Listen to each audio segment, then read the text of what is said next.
नकलची नाई। एक गांव में मोहन नाम का एक व्यापारी रहता था।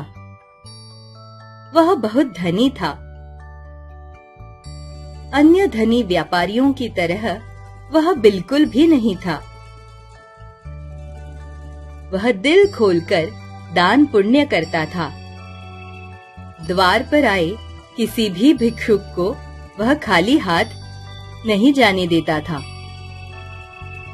अपने मित्रों की वह बहुत आवभगत करता था।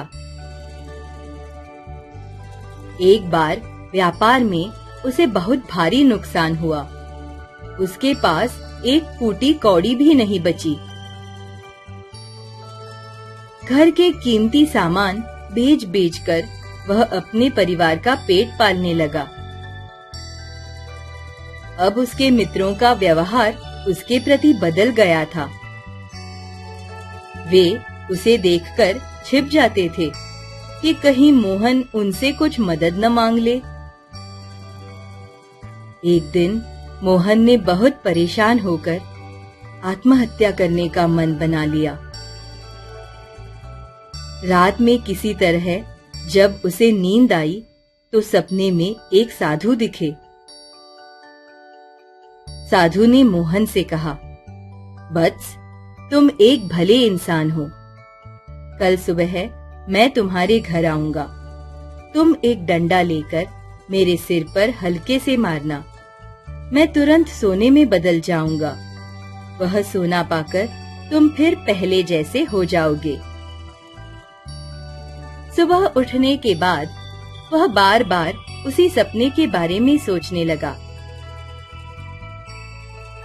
तभी दरवाजे पर दस्तक हुई। मोहन ने दरवाजा खोला तो सामने उसका नाई खड़ा था। मोहन ने उसे अंदर बुलाया और अपने बाल कटवाने लगा।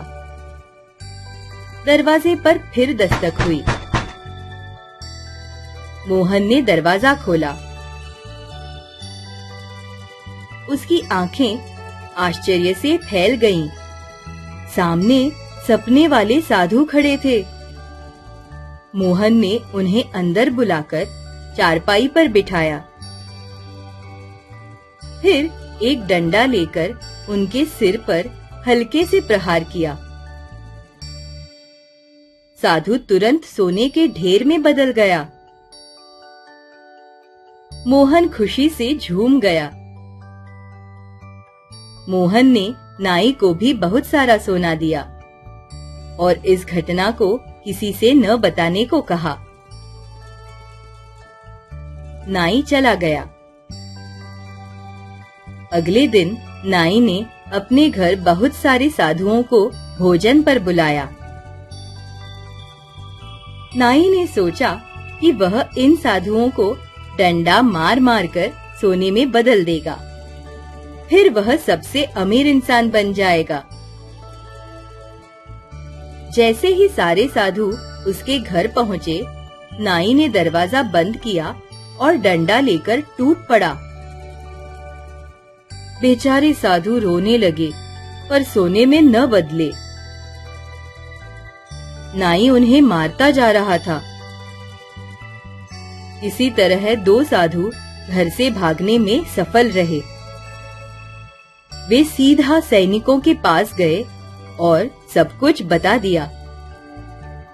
सैनिकों ने नाई को पकड़कर राजा के सामने पेश किया।